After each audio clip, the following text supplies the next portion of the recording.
Blackstone Audio presents Manna from Hades, a Cornish mystery by Carola Dunn. This book is read by Wanda McCaddon. In memory of my godmother, Beatrice Helen Jelinek, to whom I owe many happy holidays in Cornwall and so much more. Also, many thanks for all their help and support, above and beyond the call of duty, to my full-service agent, Alice Volper, Northwest Literary Agency Incorporated, and to Alan and Slick. Author's note: Port Mabin is a fictional village in a fictional world lurking somewhere in the 1960s and 70s, between my childhood memories of Cornwall and the present reality. No computers, no cell phones, no GPS, no nose or navel rings. Female police detectives were an anomaly. The Beatles were top of the charts, not golden oldies.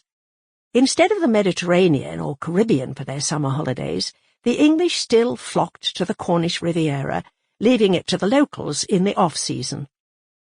Though in many cases I have used the irresistible names of real places, the reader should not expect necessarily to find them where I've put them.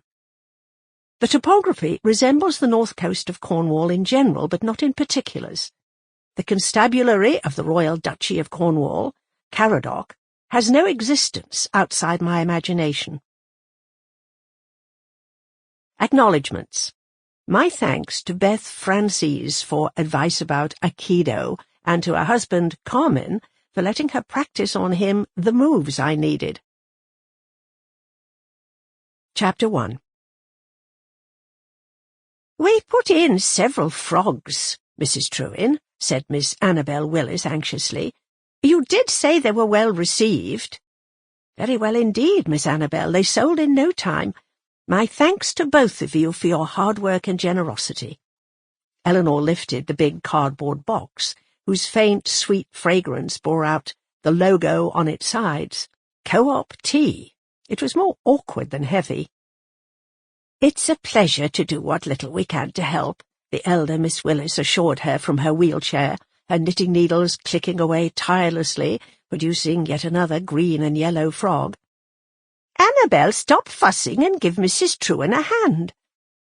"Yes, of course, Dorothy," Miss Annabel dithered. "Perhaps you could open the car door for me," Eleanor suggested. "Certainly."